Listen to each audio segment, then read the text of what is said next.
Hello student, good morning. तर आज आपल्याला काय स्टार्ट करायचं आहे, म्हणजे सुरुवातीलाच आपण सेकंड जो टॉपिक आहे केमिस्ट्रीमधला तो स्टार्ट केला गेला आहे. Chemical reaction and it's type, या रासायनिक अभिक्रिया असतील किंवा त्यांचे प्रकार.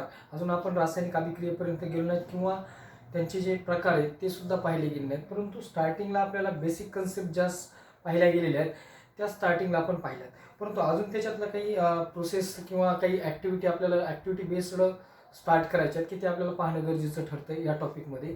जसं आपण सुरुवातीला इनिशियल स्टेपला जर पाहिलं गेलं तर काही क्वेश्चन पाहिले गेले आणि क्वेश्चनला अनुसरून आपण काय केलं गेलं की कशा स्वरूपामध्ये एक प्रकारे आपण रासायनिक अभिक्रिया दाखवू शकतो. तर त्याच्यामध्ये सगळ्यात महत्त्वाचं काय असू शकतं तर सिम्बॉल और मॉलिक्युलर फॉर्म्युले are the two important factor to writing the chemical equation. म्हणजे एखादे आपल्याला सिम्बॉल एखाद्या मूलद्रव्याची माहीत असणं गरजेचं आहे किंवा आपल्याला एखादं संयुग असेल, कंपाऊंड असेल, त्याचं आपल्याला रेणूसूत्र पाठ असणं गरजेचं आहे. म्हणजे मॉलिक्युलर फॉर्म्युलेचं माहीत नसतील तर आपल्याला काय करता येऊ शकत नाही, तुम्हाला ते रासायनिक समीकरण लिहिता येऊ शकतं. परंतु त्या स्टेपला जाण्याऐवजी आपल्याला अगोदर बऱ्याच बाबी क्लिअर करणं गरजेचं आहे किंवा त्याच्याबद्दल डिस्कस करणं गरजेचं ठरतं या टॉपिकमध्ये. तर next another one point, chemical reaction, रासायनिक अभिक्रिया आपल्याला डिस्कस करायच्यात कशा स्वरूपामध्ये असतात किंवा चेंजेस पाहिजेत आपल्याला की बदल कशा स्वरूपाचे किंवा त्याची स्टार्टिंग कधी झाली. जसं आपण एलिमेंटच्या बद्दल किंवा पाठीमागचा जो टॉपिक जो पाहिला पिरियडिक क्लासिफिकेशन ऑफ एलिमेंट, त्याच्यामध्ये सुद्धा काय पाहिलं गेलं होतं तर पूर्ण हिस्टॉरिकल बॅकग्राऊंड पाहिला गेला. म्हणजे न्यूलँड्स असेल, डोबेरिनर असेल किंवा मेंडेलिव्ह और हेनरी मोस्ले यांनी कशा प्रकारे मूलद्रव्याच्या बाबतीत पोझिशन कशा स्वरूपामध्ये पिरियडिक टेबलमध्ये प्लेसमेंट केली गेली याच्याबद्दल आपण डिस्कस केलं गेलं. तसं या टॉपिकबद्दल आपण जर पाहिलं झालं तर केमिकल रिॲक्शन ज्या रासायनिक अभिक्रिया आहेत त्याची प्री बॅकग्राऊंड कधीपासून झालं तर इन 18 और 19 सेंचुरी की 18व्या किंवा 19व्या शतकापासून सुरुवात झाली गेली की it's a fundamental experiment carried out on chemical reaction. रासायनिक अभिक्रियेवर मूलभूत अशा प्रकारचे काय केले गेले प्रयोग त्या काळामध्ये तयार केले गेले किंवा निर्माण केली गेली. And they proved from this experiment from during chemical reaction composition of matter changes. म्हणजे त्या एक्सपेरिमेंट जे केले गेले 18व्या 19व्या शतकामध्ये त्यावेळेस काय लक्षात आलं, निदर्शनास आलं की chemical composition of matter changes it is a fundamental property. म्हणजे एक प्रकारे मूलभूत घटक जर कोणता असेल, रासायनिक अभिक्रिया होती, chemical reaction takes place between these given above the substances, then composition of matter changes. म्हणजे जो द्रव्यातील जे संचयन आहे त्याच्यामध्ये काय होतो, बदल होतो. म्हणजे एक आपल्याला बारकाईने लक्षात येणं गरजेचं आहे की ज्यावेळेस अभिक्रिया होते त्यावेळेस तो द्रव आहे त्या स्वरूपात राहतो का, नाही आहे. म्हणजे कंपोजिशन ऑफ मॅटर चेंजेस हे सगळ्यात महत्त्वाचे फंडामेंटल प्रॉपर्टी काय केली गेली 18व्या 19व्या शतकामध्ये. जे एक्सपेरिमेंट डन केले गेले हे सायंटिस्ट लोकांकडून, त्या सिद्धतेपर्यंत आपण किंवा त्या प्रूव्हकडे रिझल्टकडे आपण आलो. Next another one, but this changes remain permanent और टेम्पररी. मीन्स केमिकल चेंजेस म्हणजे रासायनिक जे बदल असू शकतात किंवा असतात ते अगदी तात्पुरत्या नाही तर कायमस्वरूपी अशा प्रकारचे बदल असतात की त्याच्यामध्ये परत पण आपल्याला मूळ ओरिजिन जो सबस्टन्स आहे they do not produce, that is origin substance whenever chemical reaction or chemical changes. म्हणजे रासायनिक बदल ज्यावेळेस घडतात त्यावेळेस ते कसे असतात, म्हणजे त्यापासून आपल्याला तात्पुरता नाही तर कायमस्वरूपी तो बदल आपल्याला पाहायला मिळतो. Next another one, but on contrary म्हणजे काय म्हणून आपण त्याच्या विरुद्ध म्हणूया, इन फिजिकल चेंजेस, भौतिक बदलाच्या बाबतीत जर पाहिलं गेलं during physical change only the state of matter changes. म्हणजे फक्त पदार्थाची अवस्था काय होती, बदलते. याच्यामध्ये सुद्धा पदार्थाची अवस्था बदलते. परंतु दुसरं फीचर जर सांगायचं झालं की this change is often temporary in nature. म्हणजे on contrary that is in chemical change. म्हणजे रासायनिक बदलाच्या विरुद्ध जर पाहिलं गेलं in physical change state of matter changes, म्हणजे हा एक बदल आपल्याला पाहायला मिळतो की पदार्थाच्या अवस्थेमध्ये बदल होतो. म्हणजे आपल्याला माहिती आहे पदार्थाची अवस्था सॉलिड, लिक्विड और gases are these 3 types of matter. पदार्थाच्या अवस्था किंवा अजून अनदर असतील प्लाझ्मा, बोस आइन्स्टाईन.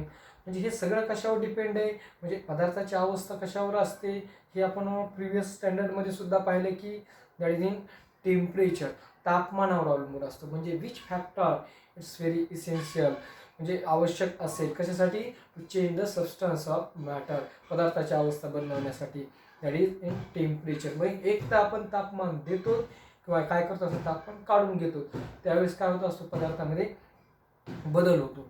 म्हणजे रासायनिक बदलाच्या विरुद्ध जर आपण भौतिक बदलामध्ये जर पाहिलं गेलं तर हे कसे असतात, तात्पुरत्या स्वरूपाचे, म्हणजे it's a temporary changes.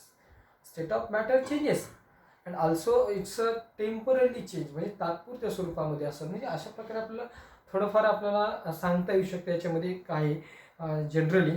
But changes आपल्याला किती प्रकारचे पाहिजे त्याच्यामध्ये जर पाहायचं झालं, changes, there are two types of changes, that is physical or chemical. Okay student, how many types of changes, physical or chemical. But firstly, what is the main difference between these two concept, that is physical or chemical change. याचा सगळ्यात महत्त्वाचा मूलभूत अशा प्रकारचे काय difference असू शकतो. तर भौतिक बदल कोणत्या स्वरूपाचे असतील, की फॉर एक्झाम्पल आपण जर घेतलं, take a firstly trough of water and filled up fully water, and in sunny days the rays, sun rays comes in contact with this liquid water, and then what will happen, then this liquid water changes into water vapor. म्हणजे आपण physical changes पाहायला लागलो. भौतिक बदल कोणत्या स्वरूपाचे असू शकतात, तर याच्यामध्ये काय घेतलं आपण, पाणी घेतले, ट्रफ ऑफ वॉटर, पाण्याचा जे आपण जे थोडासा ज्या ट्रफ आहे आपण पाहायला गेला तर ते सूर्यप्रकाशाच्या सानिध्यामध्ये आलं तर त्याचं काय कशात कन्व्हर्जन होतं, वॉटर. म्हणजे it mean that liquid changes into vapour means gas. Mean that this changes that is called physical change. हा कशा प्रकारचा झाला बदल, भौतिक बदल. परमनंट झाला का, नाही, इट्स ओनली टेम्पररी चेंजेस. त्याचंच परत पुन्हा लिक्विडमध्ये कन्व्हर्जन होऊ शकतं. पण त्याच्यासाठी मी सुरुवातीला सांगितलं की it's very important factor, that is temperature, तापमान. Temperature it is the main factor to change the given substance of matter. म्हणजे दिला गेलेला जो पदार्थ असेल त्याच्या अवस्थेमध्ये बदल व्हायचा असेल तर एक तर आपण त्याला उष्णता देतो, म्हणजे उष्णता दिली आणि काय करायला लागलं त्याच्यातून, एक तर मग परत उष्णता काढून, जसं फॉर एक्झाम्पल लिक्विड वॉटर असेल आणि तेच आपण फ्रीजमध्ये ठेवलं गेलं तर त्याच्यातून आपण काय करतो, उष्णता काढून घेतो, म्हणजे काय व्हायला लागलं, solid in state, ice. Mean that temporary physical changes it is easily appeared with our naked eyes. म्हणजे भौतिक बदल जे असतात ते आपल्याला कसे दिसतात, उघड्या डोळ्याने स्पष्टरित्या दिसतात. अजून दुसरं काय सांगता येऊ शकतं फीचर त्याचं, it's a temporary change. Another one feature of this physical changes, it's not a new substance to form whenever these changes take place in given substance. नवीन पदार्थ तयार होतोय का, नाही आहे, only state of change of matter. It's temporary change, state of changes of matter, म्हणजे पदार्थाची अवस्था बदलती. आणि एक थोडक्यात आपण काय म्हणू शकतो, टाइम कन्झ्युमिंग म्हणू शकतो त्याला, म्हणजे वेळ खाऊ आहे का, नाही आहे, तर थोड्या चटकन वेळेमध्ये बी काय होतं, याच्यात बदल होतो. ओके स्टुडंट, म्हणजे अशा प्रकारे आपल्याला थोडक्यात काय म्हणता येऊ शकतं, this is the physical change. But on contrary that is a chemical change. आपण जर पाहिलं गेलं तर रासायनिक बदलाच्या स्वरूपामध्ये, रासायनिक बदल कशा स्वरूपाचे असतात एक्झॅक्टली, तर त्याच्यासाठी आपल्याला एक्झाम्पल जर घ्यायचं झालं, म्हणजे हे भौतिक बदल आपल्याला उघड्या डोळ्याने दिसतात. But chemical changes, for example mango, raw mango, हे आपण त्याला कैरी म्हणतो. ओके स्टुडंट, तर याचं कन्व्हर्जन कशामध्ये व्हायला लागली, सम टाइम अगो, थोडा वेळ गेल्यानंतर किंवा काय त्याचा फेवरेबल कंडिशननुसार जर टाइम कन्झ्युम जर झाला गेला तर त्याचंच कशामध्ये होतंय, रॅपनिंग ऑफ, म्हणजेच परत पुन्हा त्याच्या रंगामध्ये, म्हणजे हे काय रंग कोणता असेल, green in colour. Okay student, आणि तेच रॅपनिंग जर झाला गेला, पिकला गेला तर त्याची चव सुद्धा काय होणार, टेस्ट सुद्धा काय होणार, बदलली जाणार. म्हणजे this is the physical not chemical change. हा कोणता बदल झाला, एक प्रकारे रासायनिक बदल झाला. की परत पुन्हा आपण ते refining of mango to converted into raw mango, no, ते तसं करता येऊ शकतं का? नाही आहे. अशा प्रकारची रासायनिक अभिक्रिया होऊच शकत नाही. म्हणजे एक अजून परत पुन्हा म्हणता येऊ शकतं की याच्यातून रॉ मँगोपासून आपल्याला रिफायनिंग ऑफ मँगो नॅचरली त्याच्यामध्ये होते.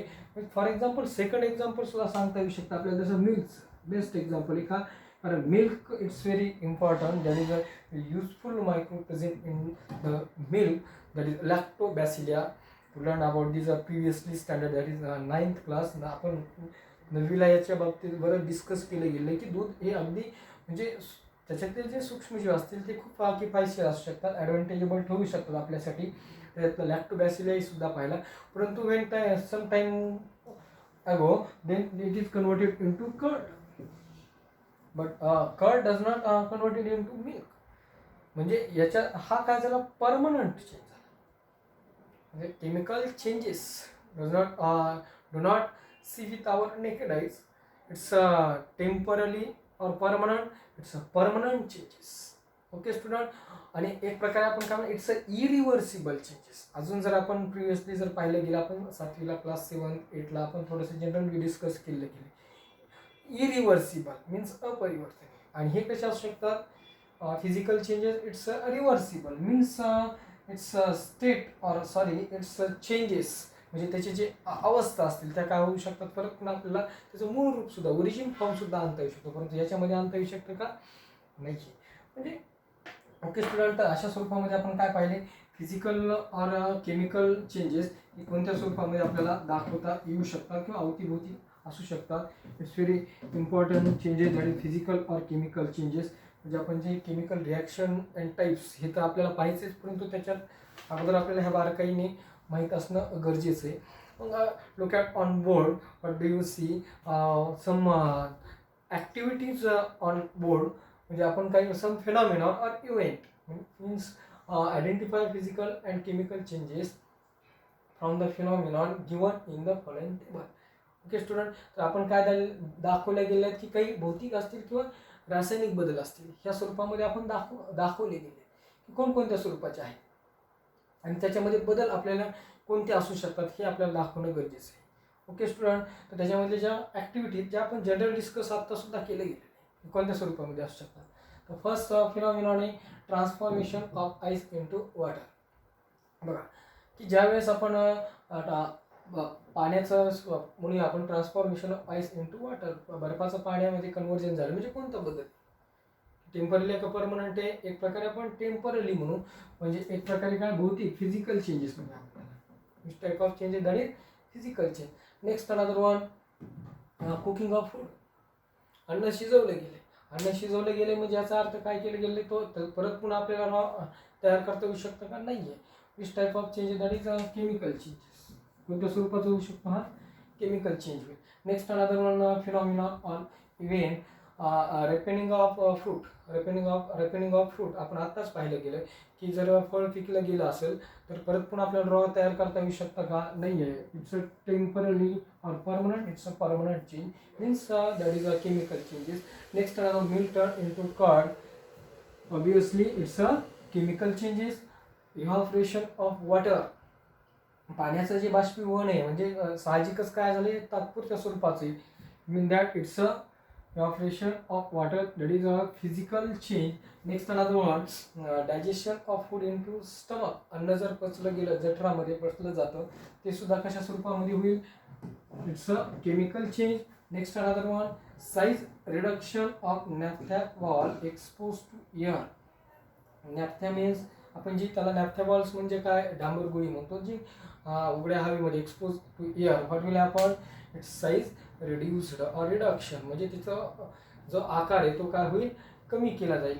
म्हणजे हाच कशा प्रकारचा बदल असेल, म्हणजे it appeared with our naked eyes असे म्हणू शकतो आपण. त्यामुळे काय झालं, physical change. Next another one second last staining of Shahabadi or Kadappa tile by lemon juice. कशा स्वरूपाचा असेल, ज्यावेळेस आपण शहाबादी किंवा कडप्पा टाईल असेल, लेमन ज्यूस जी आपण म्हणजे आपण लिंबाचा रस आहे त्याच्यामध्ये HCl म्हणूया, हायड्रोक्लोरिक ॲसिड, तशा स्वरूपाचं आम्ल असू शकतं किंवा आम्लाच्या स्वरूपात आम्लच त्याच्यामध्ये असते, ॲसिड असते, आणि ते जर त्याच्यावर पडलं गेलं कशामध्ये, शहाबादी ऑर कडप्पा शहाबादी और कडप्पा मीन्स टोन मीन्स तेच आपल्याला दाखवायचं झालं, आपल्याला पुढे डिस्कस करायचं याच्याबद्दल. परंतु आपण जर पाहिलं गेलं तर त्याच्यामध्ये कोणतं केमिकल नाव असू शकतो, CaCO3 calcium carbonate. It's a chemical name of this Shahabadi और कडप्पा टाईप. आणि देन स्टेनिंग म्हणजे काय पडणार आहे, डाग पडला जाणार आहे. म्हणजे कशामुळं, हाऊ डज दिस हॅपनिंग, हे अशा प्रकारे घडतं. म्हणजे त्याच्यामध्ये अजून कोणता ॲसिड ॲड केलं गेलं, आपण HCl. केमिकल रिॲक्शन कशा प्रकारे राईट करायच्या, रिटर्न करायच्या, ते आपल्याला नंतर नेक्स्ट पिरियडमध्ये भरपूर डिस्कस करायचे. परंतु इथं तशा स्वरूपामध्ये दाखवता येऊ शकतं. Which type of product form whenever acid react with calcium carbonate. Firstly calcium chloride CaCl2, capital small letter, it's very important. Given a compound that is small a, capital C, small l. याच्यामध्ये बरेच विद्यार्थी काय करतात, student capital L करतात, ते चुकतं, ते आपल्याला मार्क्स मिळाले जाऊ शकत आहेत बोर्डला. कॅल्शियम क्लोराइड कॅटायन और एनायन. ओके स्टुडंट, म्हणजे आपण जर रफमध्ये जर काढलं गेलं तर आपल्याला ते चटकन सोयीस्कर जाते. It's very convenient to return these product whenever these reactant calcium carbonate react with acid, that is hydrochloric acid. The next another product that is H2O. कशा स्वरूपामध्ये ते आपण नंतर दाखवूया की चटकन आपण पाठीमागे डिस्कस केले कशा प्रकारे रिॲक्शन काढायची प्रोडक्ट वगैरे. म्हणजे ह्या टॉपिकमध्ये ते डिस्कस करायचे, decomposition, dissociation, combination, endothermic, exothermic are the types of reaction त्या स्वरूपानुसार आपल्याला दाखवता येऊ शकतात. Next another one is plus minus calcium chloride H2O. ऑक्सिजनचे मॉलिक्यूल किती दिसतात आपल्याला, 3 मॉलिक्यूल्स, म्हणजे H2O1 गेला इकडे. Next another one CO3 means CO2 carbon dioxide gas. It's a effervescent gas release whenever these calcium carbonate react with hydrochloric acid. Means it's a chemical reaction or physical reaction. आपल्याला हा जो staining जो पाहायला मिळतो, जो डाग आहे, एफरन्सिस gas, फसफसणारा एक प्रकारचा वायू आहे, तो कोणता असेल तर carbon dioxide release whenever these reactant combine with each other to form the above these product, that is calcium chloride, water and lastly gas. म्हणजे एक्झामला आपल्याला असं सुद्धा परीक्षेला क्वेश्चन तयार होऊ शकतो, whenever acid react with calcium carbonate. काय म्हणलं मी, लक्षात घ्या की whenever when acid react with calcium carbonate, which gas to evolve, whenever acid react, that is hydrochloric acid with calcium carbonate, which gas is evolve. म्हणजे MCQच्या स्वरूपामध्ये question तयार होऊ शकतात. त्याच्यामध्ये ऑक्सिजन असेल, कार्बन डायऑक्साईड असेल, नायट्रोजन ऑक्साईड, नन ऑफ दिस और all of दिस. मग त्याच्यामध्ये आपल्या लक्षात येणं गरजेचं आहे की carbon dioxide is the gas evolve, that is effervescence gas. त्याचं फीचर जर पाहिलं गेलं तर. ओके स्टुडंट, ह्या स्वरूपामध्ये आपल्याला इक्वेशन काय करता यायला पाहिजे, गरजेचे दाखवणं. याला नाव सुद्धा कॅल्शियम कार्बोनेट, कारण हे दाखवणं गरजेचं आहे. Hydrochloric acid, calcium chloride, water and carbon dioxide gas. Okay student, next another phenomenon or event, that is breaking of glass object on falling from a height. उंचावरून जर काचेची वस्तू जर खालच्या दिशेने किंवा खाली जर पडली गेली तर साहजिकच ती काय, इट्स इझिली ब्रेकेबल, ती फुटेल. Mean that it is easily appeared, means that is physical change. म्हणजेच हे कोणते झाले, भौतिक बदल. म्हणजे सम कॉमन फिनॉमिनॉन. हे काय झाले, एक प्रकारचे आपण काही प्रक्रिया आपण दाखवल्या गेल्या किंवा घटना दाखवल्या गेल्या की कोणत्या स्वरूपामध्ये आपल्याला काय करता येऊ शकतो, डिवाइड करता येऊ शकतो, क्लासिफाईड करता येऊ शकतो की फिजिकल और केमिकलचे, भौतिक असतील किंवा रासायनिक बदल असतील. म्हणजे एक्झामच्या दृष्टीने सुद्धा ह्या MCQच्या स्वरूपामध्ये असेल किंवा ॲक्टिव्हिटी बेस्ड असेल, त्या स्वरूपामध्ये सुद्धा क्लासिफाय करता यायला येऊ शकतो. क्वेश्चन जो 3 असतो, क्वेश्चन 3, कारण त्याच्यामध्ये किती मार्क्सला विचारला जाऊ शकतो, एक क्वेश्चन 3 मार्क्सला असू शकतो. तशा स्वरूपामध्ये आपल्याला ही ॲक्टिव्हिटी बोर्डला प्रॅक्टिस एक्झाम जर तुम्ही पाहिल्या गेल्या किंवा बोर्डच्या सुद्धा अशा स्वरूपामध्ये क्वेश्चन तयार होऊ शकतात किंवा केले जातात आणि विचारले जाऊ शकतात. ते आपल्याला त्यामुळे ह्या मुद्द्याकडे आपल्याला रिमाइंड करावं लागेल किंवा काळजीपूर्वक लक्षात घ्यावी लागेल. Okay student, it mean that chemical reaction equation, त्याच्यामध्ये आपण बऱ्याच ॲक्टिव्हिटी बेस्डचा टॉपिक असल्यामुळे आपल्याला प्रॅक्टिकली जास्त प्राधान्य रेफरन्स द्यावा लागणार ह्या टॉपिकला. परंतु थेरॉटिकली सुद्धा आपण त्याचे एक्सपेरिमेंट जर प्रॉपरली सांगितले गेले तर ते सुद्धा आपल्याला रिमाइंड होऊ शकतात त्यामुळं कंटिन्युअसली आपण ते काळजीपूर्वक रिव्हिजन देणं गरजेचं आहे. आणि ते अंडरस्टँडिंग जर प्रॉपरली गेलं तर ते आपल्याला एक्झामपर्यंत किंवा परमनंटली म्हणूया, जसं फॉर एक्झाम्पल आपण केमिकल चेंजेसचं परमनंट चेंज, तशाचप्रमाणे आपल्याला परमनंटली आपल्याला रिमाइंड करावं लागतील. टेम्पररी फिजिकल चेंजसारखं आपल्याला करायचं नाही आहे की तात्पुरतं, म्हणजे नंतर तुम्ही एक्झामच्या दृष्टीने घेऊ शकता, परंतु आपल्याला पुढे सुद्धा फायद्याचं ठरू शकेल. ओके स्टुडंट, तर आपण आजच्या पिरियडमध्ये काय पाहिलं गेलं तर सम phenomenon, common phenomenon, that is either physical or chemical change. We classified these some phenomenon that is a physical or chemical change. हे आपण पाहिलं गेलं. तर आजच्या पिरियडमध्ये इथपर्यंतच पाहूया. Okay student, thank you.